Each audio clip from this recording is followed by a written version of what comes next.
Mesdames, Mesdemoiselles, Messieurs, bienvenue à la Société savante.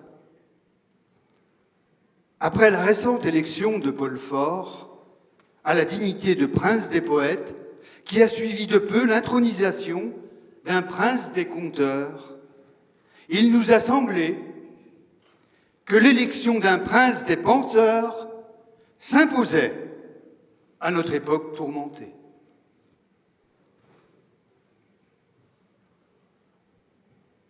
Moi-même, professeur de philosophie, avec l'aide de quelques amis du monde des lettres et des arts, tous membres de la Société d'idéologie, messieurs Georges Duhamel, Charles Picard-Ledoux, Charles Wildrac, Max Jacob, Stefan Zweig et tant d'autres. Nous avons décidé de combler ce manque. C'est ainsi que le 6 janvier de la présente année 1913, un jury que j'ai présidé, composé de nombreuses personnalités et de sociétés philosophiques, telles que les penseurs de Passy, la section philosophique des pompiers de Bagnolet, les penseurs d'Auteuil, le cercle des vierges impavides, les enfants idiots de Bécon-les-Bruyères. Excusez-moi, mesdames et messieurs, de ne pas citer tout le monde. Ce jury, donc, que j'ai eu l'honneur de présider, a procédé à l'élection du prince des penseurs. Et voici donc les résultats officiels. Sur 330 votants, 23 voix se perdent entre messieurs Brieux, le général Langlois, Paul Deschanel, Émile Faguet, Antonin Dubost et d'autres. Émile Boutroux, 5 voix. Anatole France, 6 voix. Jean Jaurès, 7 voix. Marc Sangnier, 10 voix. Félix Le Dantec, 12 voix. A été élu par 212 voix, contre toute attente, face à son concurrent et collègue Henri Bergson, qui n'a obtenu que 55 voix.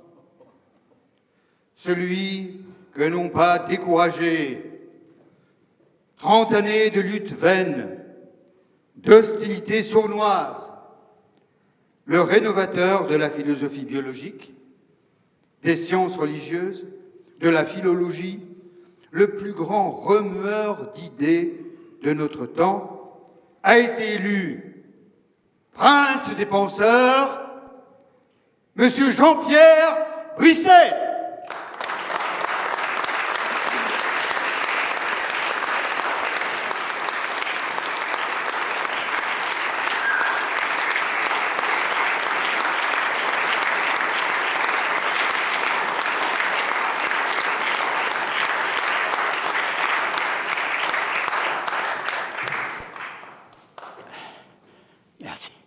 C'est à vous.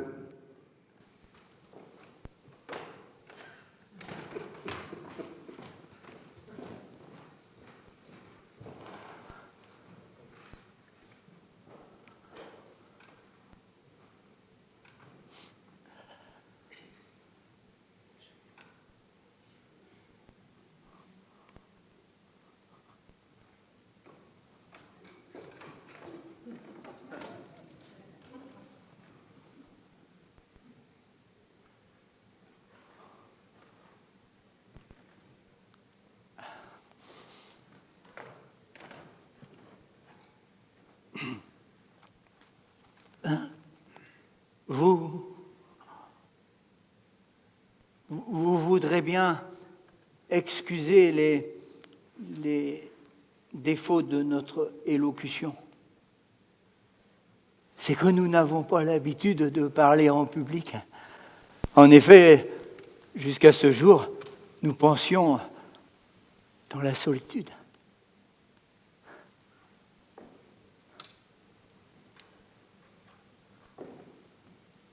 nous adresserons d'abord une pensée confraternelle à messieurs Henri Bergson, Jean Jaurès et les autres qui n'ont hélas pas eu la chance d'être élus princes des penseurs. Prince des penseurs. C'est à monsieur Jules Romain que nous devons cette gloire. C'est lui que Dieu a choisi pour changer notre obscurité en célébrité. Oh, nous n'avons aucun mérite. Comme Jeanne ou Jésus, nous n'avons fait qu'accomplir une mission. Et nous n'avons pas été libres d'écrire ou de ne pas écrire nos livres. L'Esprit qui nous les a dictés nous a forcés à les publier. C'est ainsi. Nous remercierons également les délégations étrangères pour l'intérêt qu'elles portent à nos travaux. Grazie mille i 12 membri della delegazione italiana. Und meine Bewunderer der deutschen Aufträge, y los eminentes profesores benditos de España, and the Cambridge University's teachers for coming so far to celebrate such a modest provincial thinker. Thank you very much. Grazie mille, gracias, dankeschön. Ce n'est que pour notre faible intelligence qu'il y a plusieurs langues. L'esprit unique qui les a toutes créées n'en voit qu'une, c'est la parole. Tout au long de cette conférence, nous vous donnerons de nombreuses preuves de l'origine unique de toutes les langues. Par exemple, on fait venir le mot tramway de l'anglais. Alors qu'il ne s'agit que du dialecte. Tire à mouille. Tire à mouille, tramway. Ordre donné pour se faire tirer sur une branche d'arbre. Ou même autrement. L'esprit dont nous sommes l'instrument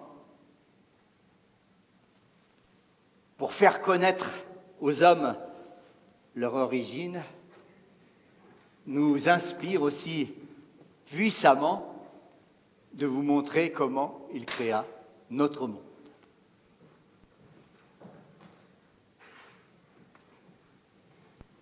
Tout l'espace dont le soleil occupe le centre, jusqu'à mi-chemin des étoiles les plus rapprochées, était rempli de ténèbres et d'atomes invisibles. Au point central de ce vide, l'esprit s'enflamma et un éclair jaillit, se scindant en deux et commençant à tourner sur lui-même, rapide comme la foudre. Ce tournoiement s'étend bientôt jusqu'au-delà des planètes les plus éloignées. L'électricité attire toutes les molécules sous forme d'eau et l'eau retarde le mouvement circulatoire. Les parties éloignées restent en arrière, des globes de feu se séparent de la masse, l'eau les entoure de tous côtés et s'élève dans les airs en torrent formidable. Ainsi se forment toutes les terres qui entourent le Soleil. À cette époque, notre Terre n'est qu'une immense goutte d'eau et de vapeur. Mais cette goutte d'eau se resserre et le sommet des montagnes les plus élevées émerge sous la forme de petits îlots. La vie commence à se développer dans les eaux et sur la surface de la Terre, dès que la température le permet. Le pôle Nord étant le premier point habité. Comme la nuit, il durait 6 mois. 6 mois. On s'y mourait d'ennui. Les Polonais l'abandonnèrent les derniers. En effet, au pôle, on est, disaient-ils à nos ancêtres. On a retrouvé, dans diverses couches terrestres, des traces d'animaux et des ossements incrustés dans la pierre. On a ainsi reconnu que la vie commença dans les eaux et que les poissons furent les premiers créés. Puis vinrent les insectes et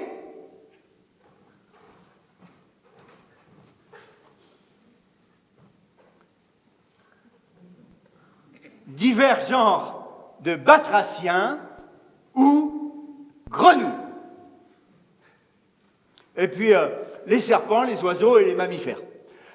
Notre Terre porte la trace irréfutable que nos grenouilles actuelles ont eu au commencement du monde un développement extraordinaire qui ne s'est pas maintenu.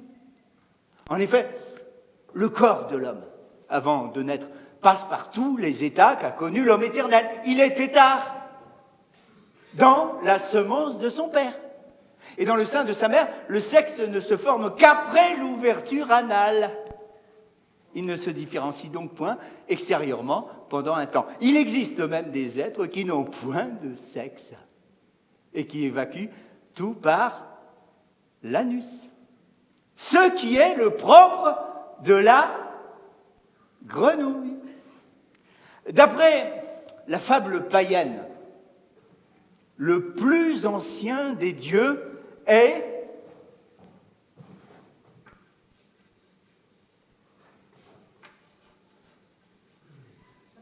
Uranus.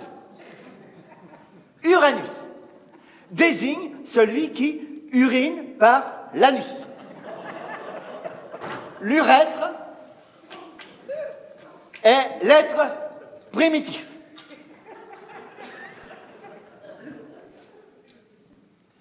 Des sages nous ont déjà taxés de folie, car ils pensent que tout ce que nous disons est folie. Mais hélas, ils ne peuvent les combattre. Nos analyses montrent tout ce qui a été dit et fait, et aussi ce qui n'a été ni dit ni fait. Mais qui aurait pu l'être ?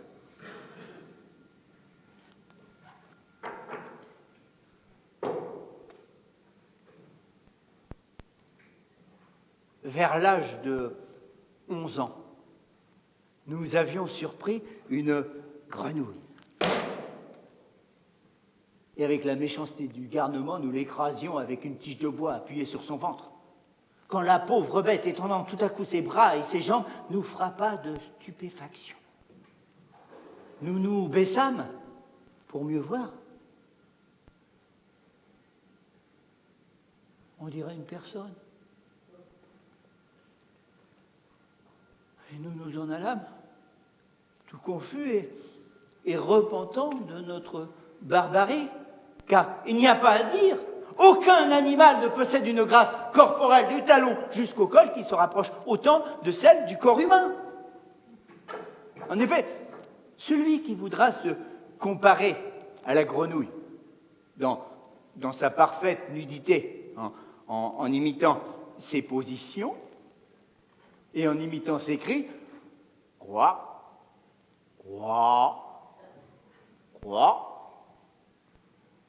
sera entièrement convaincu que comme animal, l'homme n'est qu'un gros parvenu.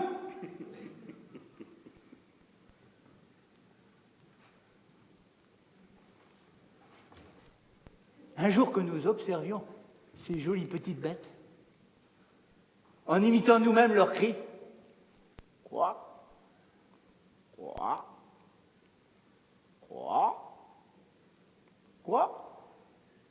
L'une d'elles, les yeux interrogateurs et brillants, nous répondit par 2 ou 3. Quoi ? Et il nous était clair qu'elle nous disait, quoi que tu dis ? Un autre jour, nous vîmes un mâle qui avait par 3 fois manqué son accouplement, tourné le dos complètement, avec un défi marqué à la petite femelle trop remonte. À la saison des amours, elles se rassemblent en troupe avec des chants sans arrêt ni fin, mais aussi entremêlés de silence. Quack.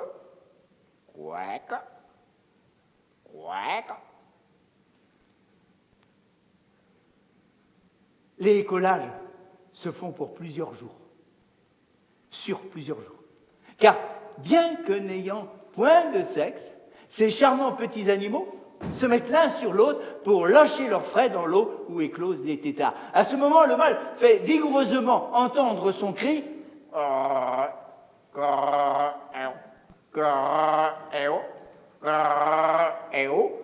cœur et haut, où l'on peut voir l'origine créo du verbe créer. Nous avons encore le dictionnaire Larousse. Le dictionnaire Larousse leur attribue l'écrit brekekex, coax, et ololo. Ololo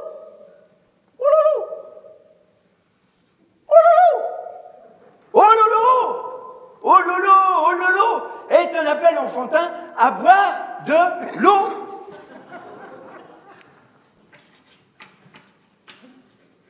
Et l'eau est le premier lait. Nous avons encore noté cara, et cate, et le cri keket. Keket égale viens chercher. On en dit qu'elle demande une quéquette. Le petit enfant a une quéquette, la grenouille n'en a pas. Il semble véritablement que le naturaliste n'ait jamais été frappé de son chant, si semblable à notre parole, de sa forme presque humaine. Le naturaliste est devant la grenouille, comme le linguiste devant le calembour, pétrifié et aveugle.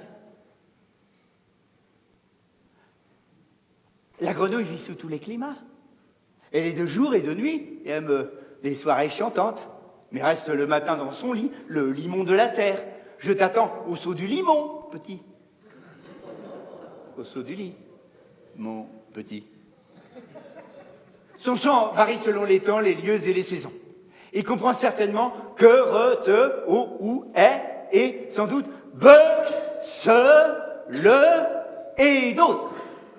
En examinant son langage avec soin, on y trouvera de nombreux rapports avec les diverses langues.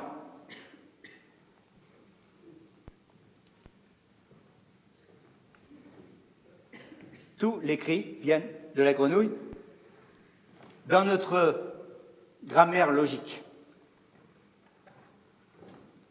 que M. Ernest Renan nous a refusé à un concours de l'Académie française, où nous décrivions que toutes les langues vivantes remontent à la fondation du monde.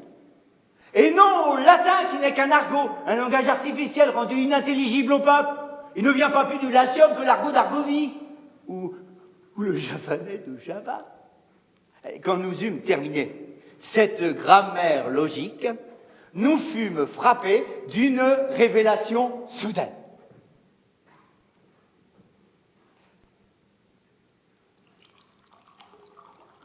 Nous avons été créés dans les eaux, sous forme de grenouilles.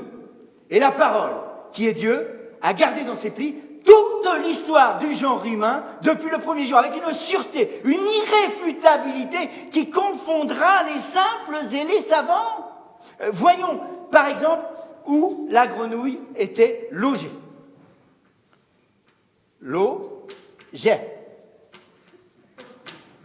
La première loge, était une auge. Nos ancêtres y étaient. L'auge est égale j'ai l'eau, où je suis dans l'eau. L'eau, j'ai égale je tiens mon lot. J'ai l'eau, océan. J'ai l'océan. Le premier océan était un seau, une sauce ou une petite mare, une mare à bout. Une mare à bout qui servait de loge. On était donc dans le principe logé dans l'eau ou sur la berge des eaux à l'auberge.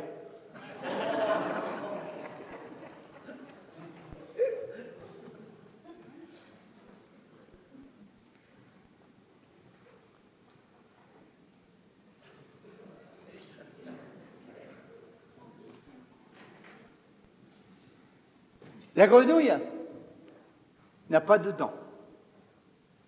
Non. Mais la parole en a pourtant longuement annoncé l'avenir. Les petits-enfants, nos descendants, sont des sans-dents. Nous savons tous avec quelle curiosité et quel intérêt la mère compte les dents dès leur arrivée chez son enfant. Quand parut la première dent, le cri « un », une, appelant à l'union, prit le sens d'unité. La première dent se nomma N. C'est pourquoi on dit « il a une haine, il a une dent contre moi ». Le premier E, ou œuf, est le sexe. Les deux premiers E. 2. 3 présente la première érection, où les trois ne font qu'un. C'est la première trinité, côté latrine. Latrine, ité. Que, âtreux, appelle vers la queue. 5 demande un effort vers le sein, qui s'incline. 6, en allemand se dit sexe. 7 indique la première recette. Mais attardons-nous un peu sur le 8. Le 8 fut pris dans la bouche de l'ancêtre, à l'époque où il n'y avait que 8 doigts aux deux mains, le pouce n'étant pas encore poussé, et 8 dents à chaque mâchoire. Le mot « oui » a longtemps désigné le jour, et le désigne encore. En effet, aujourd'hui. La nuit. La nuit est la négation du jour. Hein, quand il fait nuit, il fait non-jour. Il fait ne-oui. Il fait nuit. 8 a donc donné naissance au nombre 8, et dans de nombreuses langues, dans de très nombreuses langues, la nuit est la négation du nombre 8. Démonstration.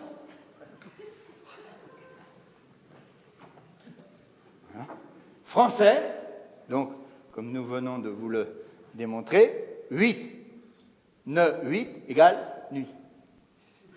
Allemand, art, ne art, nacht.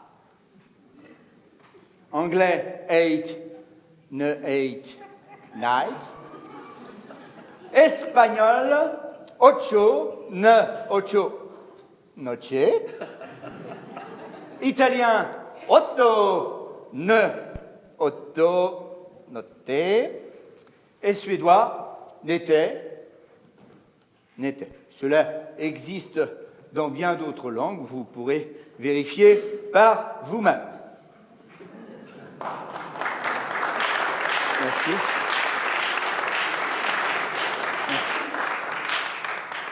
Jusqu'au nombre 8,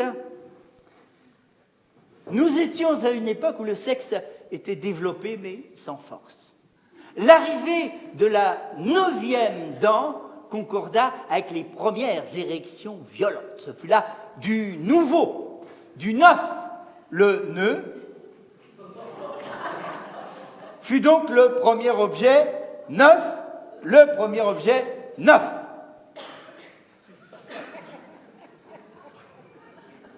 Le rapport entre le neuf, le nouveau, et le neuf, le nœud, existe dans toutes les langues.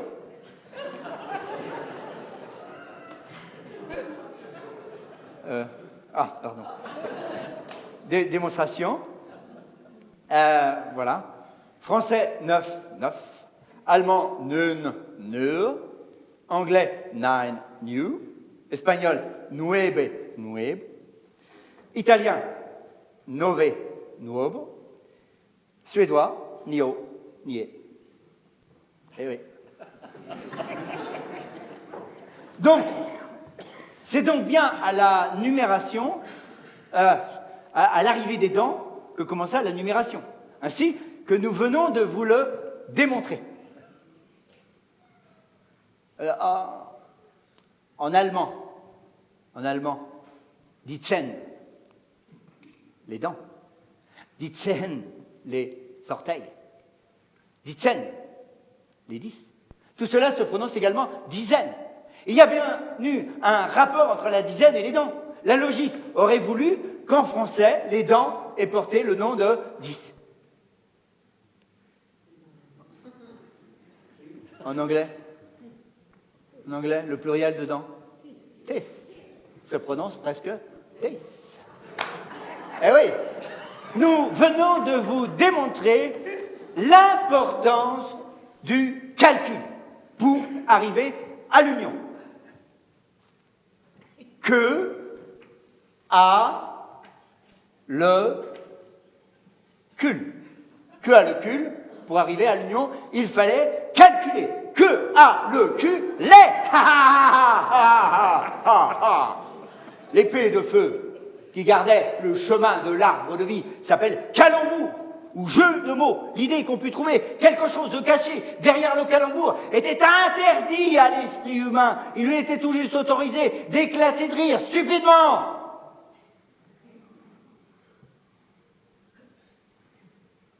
Cela reste le partage des sots. Et des esprits bornés.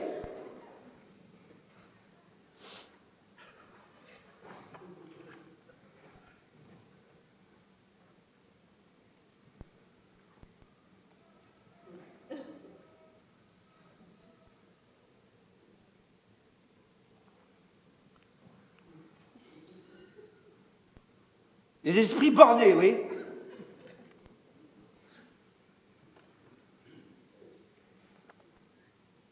Bornés. Bon. Toutes les idées énoncées avec un même son ont une même origine. Cette loi est de toute rigueur inattaquable, car il n'est pas d'idée d'importance aussi rapide et aussi grande que l'esprit ne puisse y trouver un rapport plus ou moins évident d'une importance capitale ou secondaire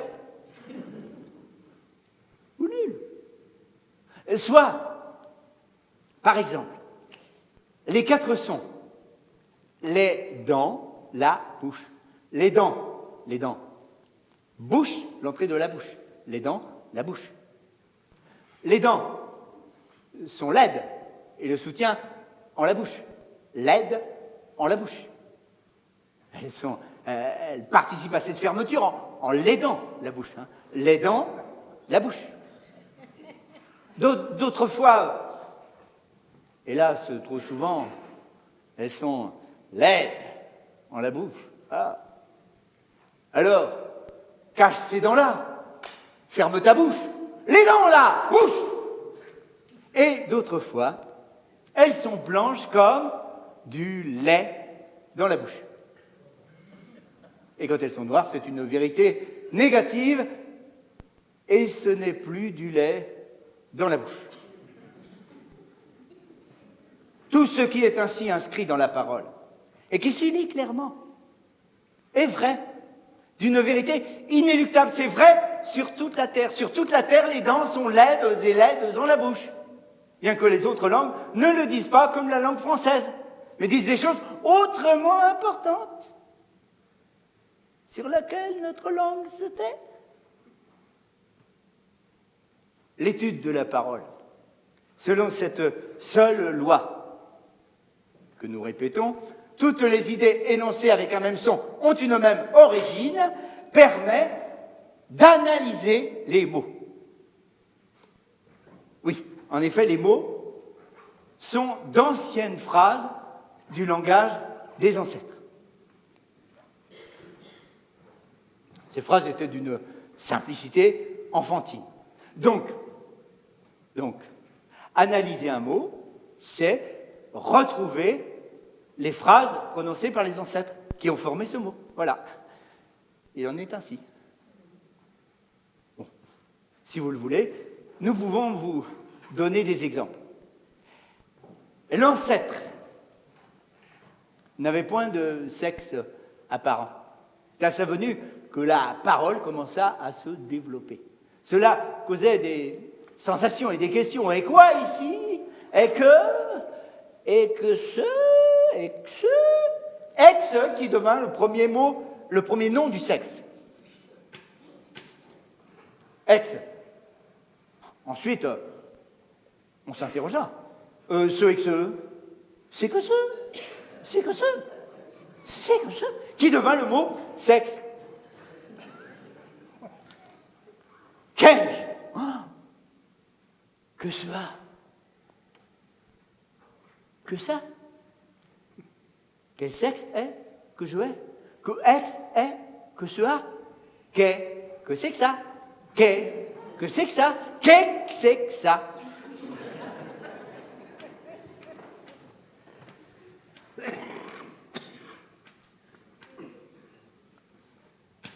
Qu'est-ce que c'est que ça? Qu'est-ce que tu veux? Qu'est-ce que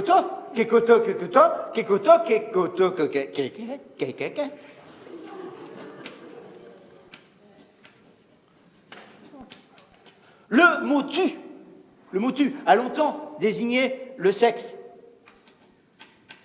C'est un terme enfantin. Cache ton tutu égale ton sexe, tu relus ton sexe égale tu relus, tu relus, tu répétait avec dépit celui qui était l'objet de ces remarques blessantes. Il sait que c'est, il sait que c'est. On sait que c'est, on sait que c'est. Je sais que c'est, je sais que c'est. Le premier jeu était le sexe. De là vient la passion du jeu et le prudent cachait son jeu. Le pronom je désigne aussi le sexe.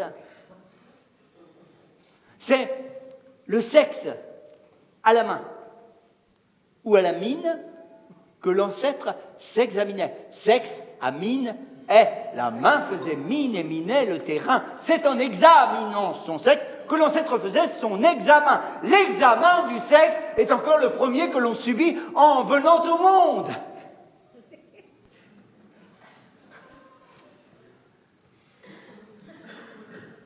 Le mot sexe nous a entraînés au-delà de nos premières intentions.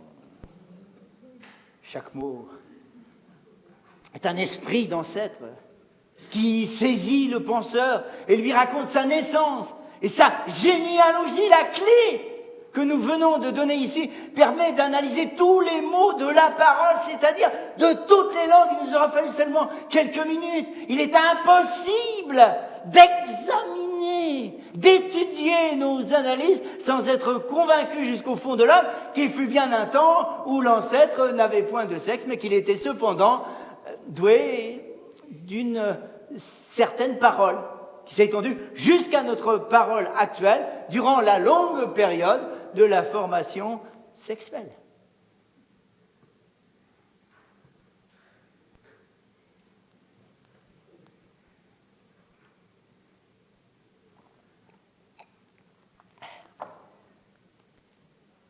Si c'est dans les eaux que nous avons appris à parler et à vivre, on nous demandera alors, à juste titre, comment se fait-il que l'homme ne nage point naturellement comme la grenouille?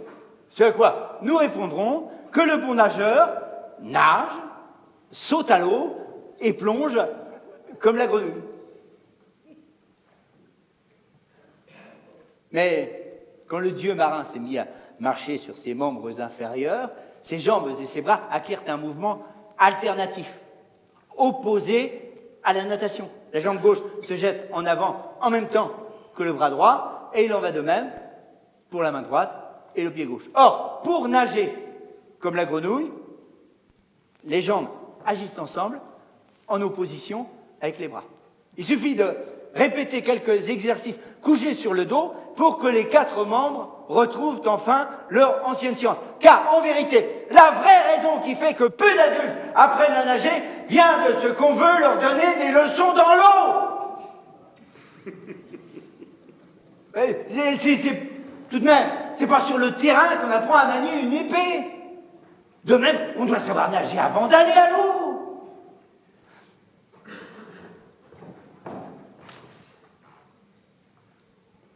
En 1870, nous avons publié une méthode. L'art de nager appris seul en moins d'1 heure. Et sans eau.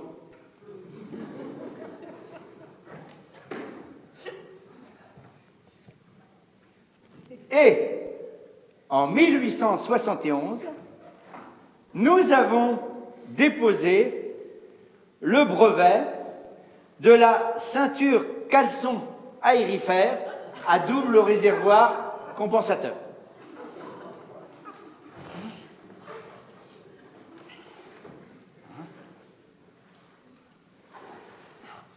Le but de cette ceinture est de faciliter aux élèves l'apprentissage de la natation, de rendre l'exercice sans fatigue et d'offrir aux naufragés une planche de salut. Vous pouvez constater que sa simplicité permet de la mettre à la portée de toutes les bourses.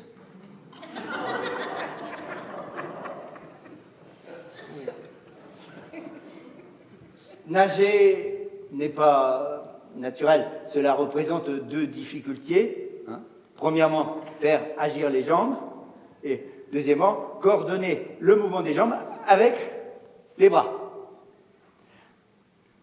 Dans notre méthode, nous préconisons d'apprendre les mouvements couchés sur le dos.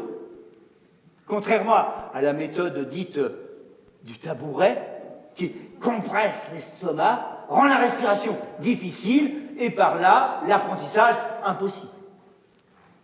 Donc, on se couchera sur le dos, soit sur un tapis, ou un lit, ou sur le gazon, enfin l'essentiel étant que les membres ne soient gênés par aucun obstacle. Mais pour que aucun mouvement ne vous échappe, nous allons effectuer notre démonstration debout.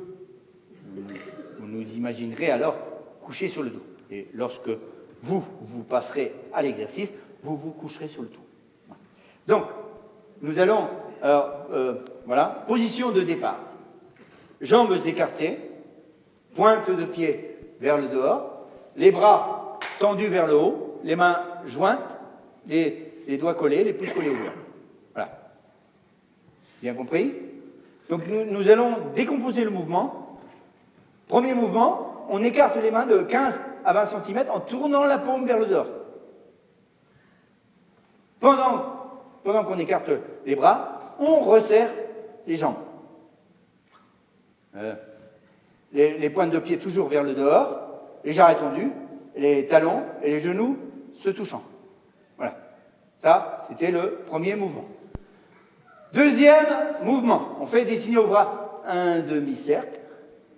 Quand ils sont tendus en croix, on rapproche les coudes près du corps et on fait se rejoindre les mains, les doigts à la hauteur de la bouche, les doigts collés, les pouces collés aux doigts, toujours. Voilà.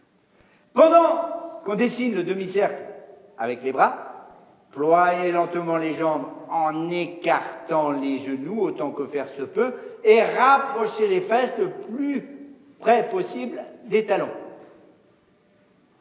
Voilà, ça c'est la fin du deuxième mouvement. Troisième mouvement, étendre vigoureusement les jambes pour retrouver la position de départ et sans précipitation, étendre les bras. 1, 2, 3. 1, 2, 3. 1, 2, 3. On répétera le mouvement 600 fois.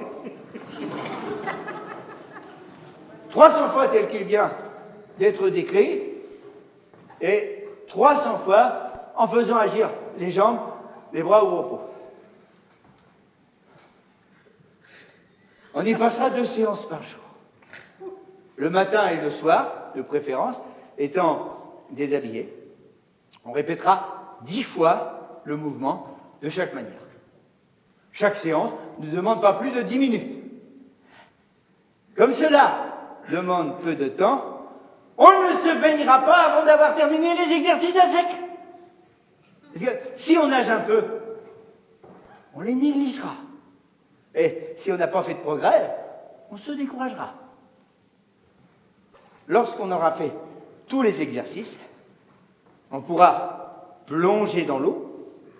Alors là, on ne plonge pas sur le dos. Là, on sera sur le ventre. Sur le ventre, on fait les mouvements tels qu'on a appris à les faire à sec, voilà, en prenant soin de garder la tête hors de l'eau pour respirer, tout simplement. Voilà. Et dans cet ouvrage, nous avons consacré un chapitre sur les secours, sur le sauvetage. Alors pour sauver une personne en danger de se noyer, le moyen le plus simple est de lui tendre une perche, une corde ou tout autre objet dont elle puisse s'emparer. Si la personne en danger se trouve très loin du bord, le sauveteur devra se jeter à l'eau. Mais attention, on ne doit pas se laisser saisir par une personne en train de se noyer. Si on est saisi par une personne en train de se noyer, on glisse ses doigts à l'intérieur des siens, on les ouvre d'un geste brusque et on s'éloigne vivement. On peut aussi se dégager en plongeant. Alors là, la personne en péril vous abandonnera lors d'elle-même. Au reste, le sauvetage reste un exercice très difficile, demandant autant de force que d'adresse. Et c'est la raison pour laquelle nous avons consacré un chapitre sur les secours à donner aux noyés. Donc, dès que le noyé est sorti de l'eau, on l'enveloppe dans une couverture sèche, on le frictionne vigoureusement, on le couche sur le dos, on appuie sur le ventre, on le couche sur le côté, on appuie sur le ventre, on le remet sur le dos, et on couche sur l'autre côté, et on appuie sur le ventre. On le remet sur le dos, on appuie sur le ventre. On le couche sur le côté, on appuie sur le ventre. Et on ne doit pas se décourager. On ne doit pas se décourager parce que certains noyés n'ont donné signe de vie qu'après 6 heures de traitement. Attention, la raideur cadavérique n'est pas une preuve formelle de décès. Seule la putréfaction est irréfutable. Et parce que quand on est mort, c'est nécessairement pour très très longtemps. Bon, nous devons prévenir l'assistance que cette causerie va devenir plus pleine de nudité qu'une monstrueuse Sodome. Que la plus dissolue perversion d'un infâme lupanage. Car il n'y a rien de caché qui ne doive venir à la lumière. Et heureux celui qui ne se scandalisera point de nos paroles. Tout mot est pur pour l'esprit impur, comme tout est pur pour les impurs, et le contraire. La parole est la vérité. La vérité.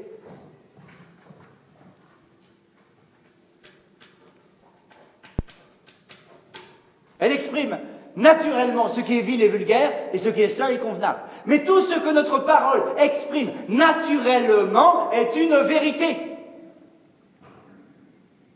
C'est quand l'homme parle sans être maître de sa parole que la vérité peut se faire connaître le plus facilement.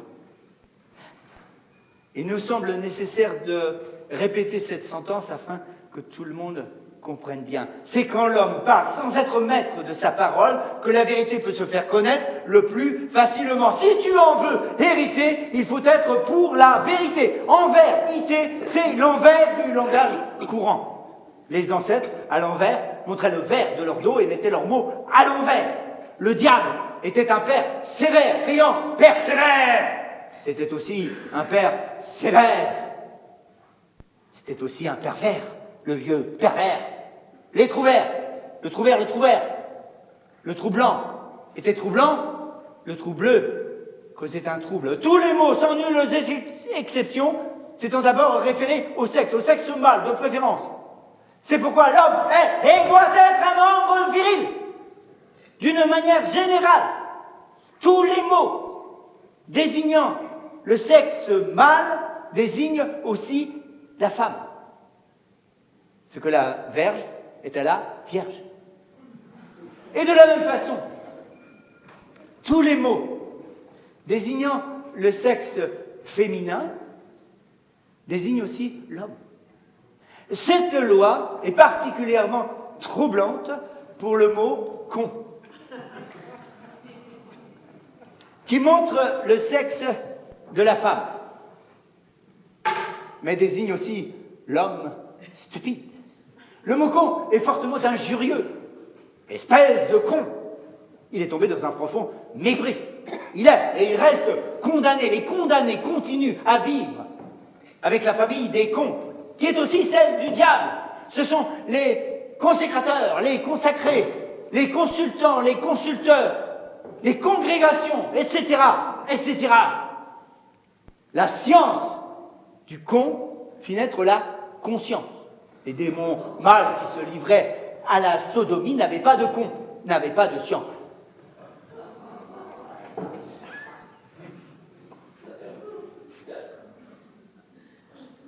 Les compagnons. À la campagne, on n'a que en pagne. Pagne prend sa valeur dans peigne, pagne, pigne, pigne, pogne. Pagne, oulé est un verbe formé de oulé, ayant signifié lever. Ce pagne, oul, égale cette queue, l'air. La vois-tu se pagnoler. Elle se promène en levant la queue. Comme une vache lève rarement la queue, et cela reste une situation ridicule. Et ça reste aussi un terme de comparaison, c'est bien là le langage des campagnes. Celui qui parle mal ou d'une manière ridicule parle comme une vache, elle se pagnole. Comme une vache espagnole. L'espagnol se pagnole. C'est du moins sa réputation. Il est toujours à se battre avec les vaches, car il ne peut leur pardonner de lever la queue plus haut que lui. Le verbe espagnol n'était pas mort. Nous l'avons ressuscité. Il est trop parlant pour ne pas revenir en usage. L'analyse des mots se présente à nous à l'infini. Un siècle de travail n'épuisera pas l'intérieur du livre de vie. Tous les esprits tendent la main pour être inscrits. Mais dès que nous en avons saisi un, il en vient 20 autres. Et celui que nous voulions mettre à jour se transforme et ne nous paraît plus aussi important. Le mot, c'est un esprit vivant. Il se montre ou il se cache. Mais sa nudité l'humilie, étant plus souvent à la cacher qu'à la montrer.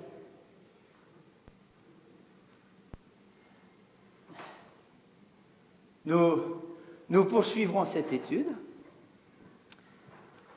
en présentant au gré de l'esprit des extraits de l'ébauche d'un dictionnaire complet que nous pensons mettre à jour, étant donné notre âge et notre fatigue.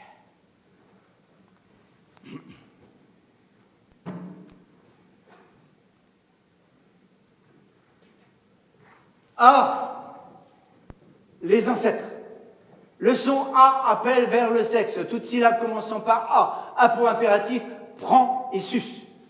A, ne, I, mal, animal. A, ne, A, le, anal. Anal, I, ze, analyse. Annulaire, annulaire.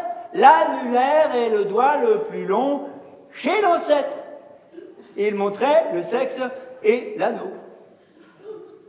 B, la bouche. Tout nom commençant par B désigne le bec et la bouche, avec une grande clarté. Le son B appelle à sucer avec la valeur de sus et aspire. B, aptise, est baptisé.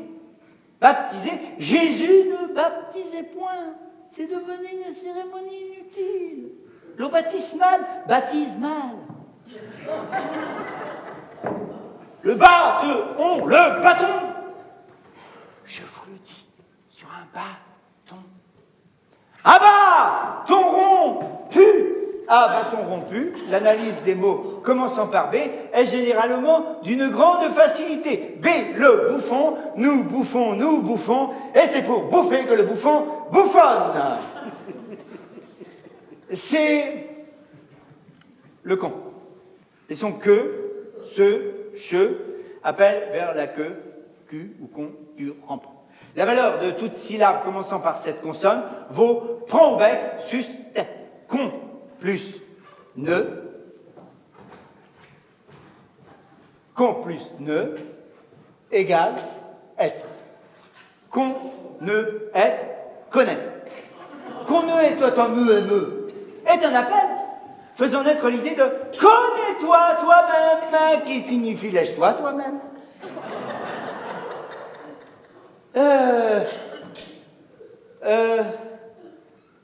L'être. Les ancêtres étaient les premiers êtres. Chez les ancêtres, c'était l'âge d'or. On voyait l'aisance être. À la même valeur que O et U, tout eau, tout liquide, est sorti du bec et a été présenté au bec de l'ancêtre. Et que les astique, ecclésiastique, et que ou le école, écolier, pauvre écolier que les monstres tiennent par un collier. F le feu. Le premier feu fut allumé par la foudre. Il se trouva que la chair cuite dans le feu était agréable. Le cri « feu » fut employé dans l'esprit de « mange autour du feu ». Feu ou aillé, le foyer, feu our. Le four est le premier bec où tout a été fourré. Feu outre-foutre, fait aïe, fait aïe, fait aïe, aïe, fait aïe. La faille et la feuille où se fouille la fille. J'ai la gueule. Le feu sexuel est le premier mal. Le lèchement le guérissait. Guéris-toi, guérite, disait-on aux malades mis dans la guérite près du guet, et l'eau où il se plongeait le guérissait. Gueux vaut aussi de, car gueux égale Dieu. Les gueux étaient les anciens dieux. On sait que le dieu allemand, le goth, vivait en France où le baiser là, bigote. Bigote qui baise le dieu. Les bigots, les bigotes, cagots, cargotes, gigotes, les visigoths, les ostrogoths, les saligots montrent que les goths vivaient en France et qu'ils étaient dévorés. Gueule, ouah, la gloire. La gloire appartient à celui qui a rempli la gueule de l'homme de sa parole. Nous ne recherchons pas la gloire. Depuis plus de 30 ans, nous accomplissons notre mission au milieu d'ennuis, sans aucun disciple connu ni protecteur, que le Dieu Tout-Puissant qui nous emploie. Et cela nous suffit. Et nous suffira pour achever notre œuvre.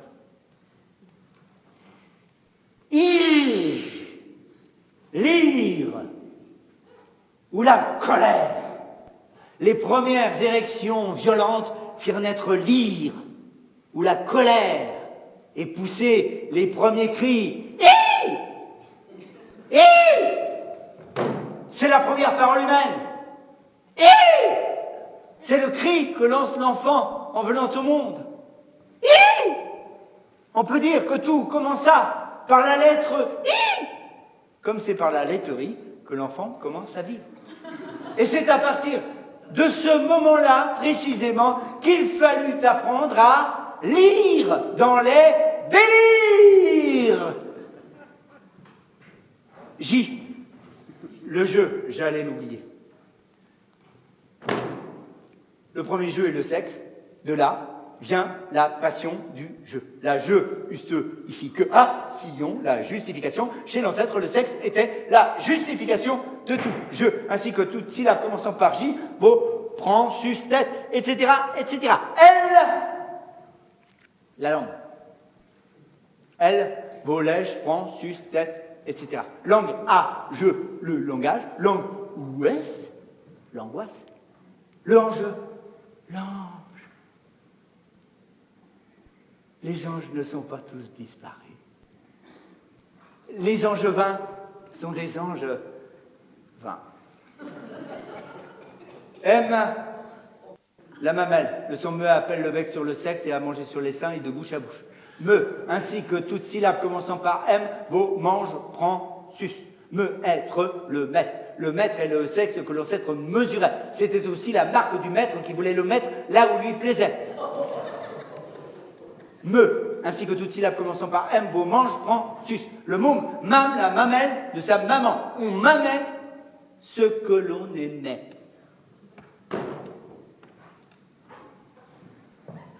N, le nœud. C'est d'un nœud que tout naît et non d'un œuf, comme l'affirment les princes de la science dans leur argot latin. Nœud, on, le nom. Qui était son nœud n'avait pas de nom, qui était son nom n'avait pas de nœud. Nœud, ombre, les noms. Les premiers nombres étaient des noms. Les démons se désignent souvent par des noms. Pie IX, Louis XI, par exemple. Nœud, on, non! Je ne veux pas. Il faut faire connaître le vice à l'enfant, avant que son ignorance ne lui soit point fatale. Pour montrer son nœud, Satan se mettait là où il était peu visible. Ne va pas où il fait noir. Il y fait noir. Le démon aime l'obscurité. C'est toujours pour appeler sur sa saleté. Il a toujours quelque chose à vous fourrer dans la bouche ou à vous mettre dans la main. O, le O.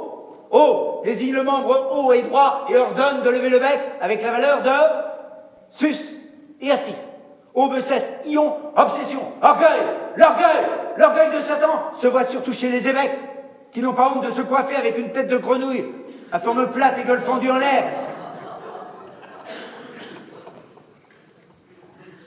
O a la même valeur que U et E.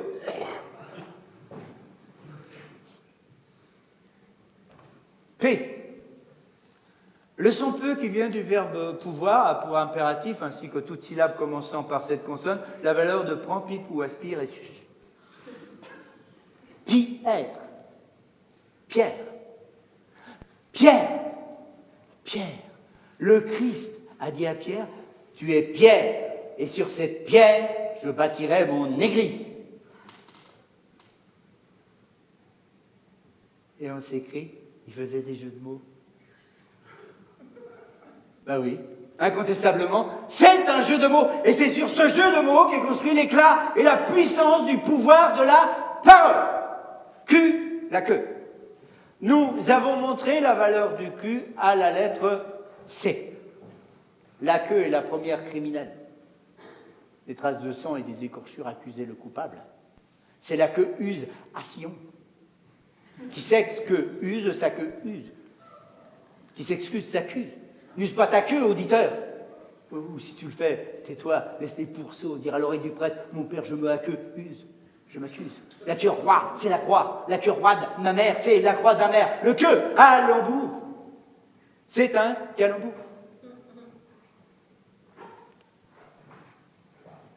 R, le rire. La raideur du membre faisait rire de diverses façons. Ri, égale raide. La valeur de toute syllabe, commençant par cette consonne, vaut,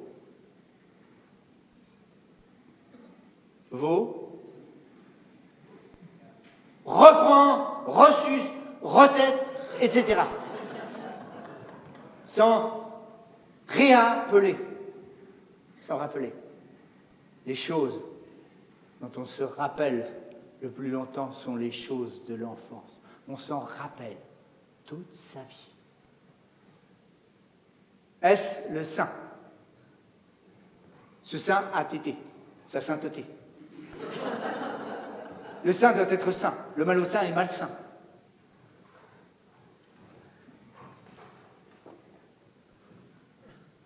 Le son S vaut sus, prend tête. Le son S nous montre son origine, qui confirme la clé, qui est celle du livre de vie. Un seul son n'a qu'une origine, c'est la leçon. C'est la leçon qu'il vous faut désormais retenir.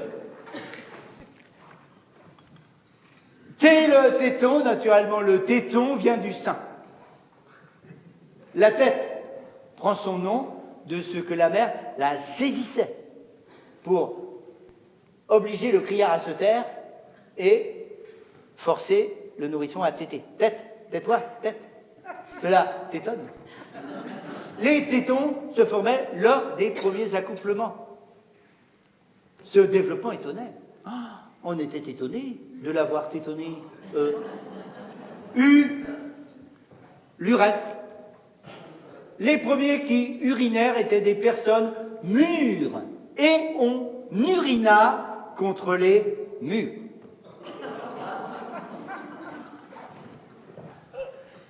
V, la verge, veut, ainsi que toute syllabe commençant par V, bovien, sus, tête, etc., etc. V, violateur, violateur, homme fait violence, on me fait violence. La Vierge et la Verge ont une même origine. X, c'est l'inconnu. La grande inconnue, que nul génie humain n'a pu entrevoir, mais que le Dieu Tout-Puissant nous a montré alors qu'il avait fixé. Fait X. Le te, hic, le tic, le que antique, le quantique. Le quantique est antique, sa parole est authentique, son authenticité vient de sa haute antiquité, inaltérée en notre bouche. L'au-je est hic, logique.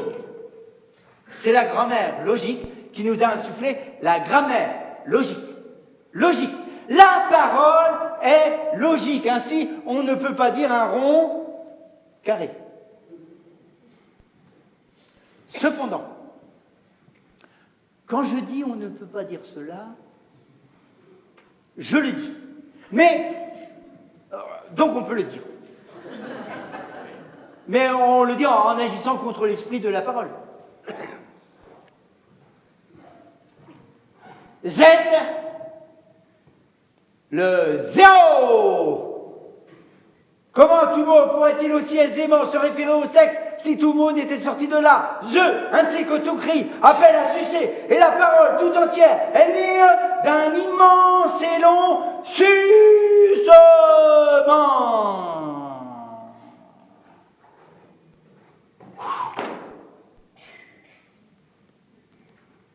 Celui qui ferait des exercices à l'aide de ce moyen sera entièrement convaincu, s'il ne l'est déjà, que tous les mots ont été tétés, sucés, léchés, aspirés, et qu'il n'en est aucun qui ne soit venu à la bouche autrement que par une de ces actions. Il nous semble avoir donné beaucoup plus de preuves qu'il n'en faut pour forcer la conviction de l'auditeur attentif et sérieux. Mais toute science nécessite une étude, et celle-ci ne fait point exception. Le travail que vous continuerez à faire à la lecture de nos ouvrages fortifiera de plus en plus vos convictions en l'Esprit de Dieu et en sa parole. Nous vous conseillons vivement de commencer par notre grammaire logique. Ainsi, vous aurez les bases nécessaires pour comprendre les ouvrages suivants. Et que là, vous pouvez, donc, les prophéties accomplies, très intéressant, et le mystère de Dieu, accompli aussi. Voilà. Et, si, très important, pour nos amis allemands, nous avons fait une méthode. Méthode zur Erlernung der französischen Sprache. C'est une méthode que nous avons mis au point lors de notre captivité à Magdebourg, pour aider nos amis allemands à parler le français, avec des exemples choisis. Ainsi, nous contribuons à ce merveilleux édifice qui consiste entre l'amitié, cette période d'amitié entre nos deux peuples, qui va se construire grâce à nous. Et nous prenons date en ce 13 avril 1913.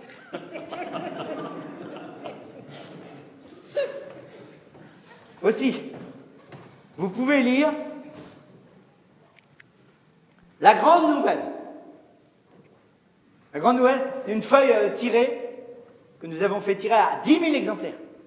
Nous l'avons fait distribuer en la ville de Paris. Mais le 10 janvier 1900. Mais nos crieurs étaient comme paralysés. Et ils vont dire quoi, cette grande nouvelle? Nous la fîmes alors distribuer gratuitement et l'envoyâmes par toute la terre. Rome, Uppsala, Oxford, Washington. Et cela fit suffisamment de bruit pour amener le petit Parisien à nous consacrer un ouvrage. Enfin, un ouvrage, n'exagérons rien, un article. Un article peu élogieux, certes, mais en effet, on parle de nous comme d'un aliéné. On cite même un aliéné qui, sur un système d'allitération et du coq à l'âne, avait prétendu fonder tout un traité de métaphysique intitulé « Science de Dieu ». Pour lui, en effet, les mots et toutes les analyses des mots empruntent, j'arrive même pas, et des rapports entre les choses. La place me manque pour citer des passages de cette étonnante philosophie. On garde d'ailleurs dans la tête un trouble certain,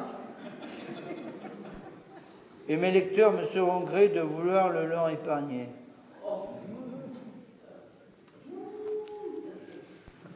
Et l'aliéné, qui était officier de police judiciaire, tout de même, et dont le mode d'écrire n'a rien à voir avec cet obscur verbiage, fut cependant heureux de cette critique, et même remercia, n'est-ce pas, une grande satisfaction que d'être mis par des esprits trompeurs et sans intelligence au rang de Jeanne d'Arc, de Jésus, et de tous ceux dont le Dieu Tout-Puissant s'est servi. Quand vous aurez lu tous ces ouvrages, vous aurez suffisamment de connaissances pour attaquer les origines humaines qui constituent la quintessence de notre œuvre. Ensuite, nous n'aurons plus rien de capital à vous faire connaître. Nulle science n'est plus évidente que celle dont nous venons de vous donner la clé. Non dans les excès que nous avons eus au début, mais nous déclarons avec l'esprit froid du grammairien et du mathématicien, et avec la rigueur de l'agent verbalisateur que nous sommes, nous déclarons être persuadés de la vérité que nous avons annoncée. La vie a commencé dans les eaux et notre ancêtre fut la grenouille qui naquit par toute la terre. Toutes ces vérités, nous les tenons de Dieu lui-même, en son nom. Et au nom du Seigneur Jésus-Christ, nous déclarons que les prophéties sont accomplies. Il est fini le temps des rois, des prêtres et des nobles. Dieu commande par la bouche de son Fils unique, l'homme.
bien aimable. Voilà, donc moi aussi je vais faire mes remerciements. Donc je remercie la municipalité d'Angers qui a organisé ça, et en particulier Monsieur Fouquet qui est à l'origine du passage du Prince des Penseurs et puis de cette soirée-là, et peut-être d'autres. Voilà, donc merci au personnel du théâtre, parce que c'est bien, on est bien accueillis et tout ça. Et puis, c'est vrai, on est bien accueillis. Et puis, ouais, voilà. Je sais. Ah si, quand même je voulais juste dire deux petites choses à propos de cette histoire. Donc, le texte à 95% est de Jean-Pierre Brisset. Il a été mis en ordre un peu par Gilles Rosière, mais tout ce qui est écrit sort des livres de Jean-Pierre Brisset. Donc c'était vraiment son délire. Enfin bon, il l'a pas fait vraiment pour faire rire. Il a été victime d'un canular. Alors au début, on pouvait penser que c'était vraiment une victime. Finalement, il en a été bien content de ce canular-là parce que ça lui a permis son quart d'heure de célébrité, et même, je pense que c'est grâce à cette nomination du Prince des Penseurs qu'il a acquis une certaine postérité, on va dire, pour en arriver à avoir un passage à son nom dans la ville d'Angers. Et il a un autre, là, à Angers c'est une venelle, et à la Ferté-Massé, donc là où il est né et là où il est mort, il y a un passage, mais en deux mots, passage, Jean-Pierre Brisset, qui mène à la médiathèque, et la médiathèque de la Ferté-Massé s'appelle La Grande Nouvelle, qui est le titre de la feuille de Jean-Pierre Brisset, donc en son hommage. Une autre chose aussi, c'est que le lendemain de cette fête du Prince des Penseurs, de ce canular, donc là, on peut dire la moitié du public était au courant que c'était un canular, l'autre moitié n'était pas au courant, et il y a eu un journaliste du Figaro qui n'était pas au courant de cette histoire-là et qui a été très très vexé de ne pas avoir été mis au courant. Donc il a fait un article assassin sur Jules Romain, disant qu'est-ce que c'est que ce petit poète, parce qu'à l'époque il avait édité seulement un recueil de poésie, quoi. Et qu'est-ce que c'est que ce petit poète qui se moque d'un pauvre vieillard, d'une victime. Donc l'article s'appelait La Victime. Et Jean-Pierre Brisset, à Angers, il lisait le Figaro aussi de temps en temps, il l'a lu, et il a envoyé un mot à Jules Romain pour lui dire que c'était scandaleux l'article qu'il y avait dans le Figaro. Et il est mort le 2 septembre 1919, enfin un peu plus de 100 ans, et quand il est mort, il a légué une partie de son héritage à Jules Romain. Et à charge pour Jules Romain de veiller sur sa postérité.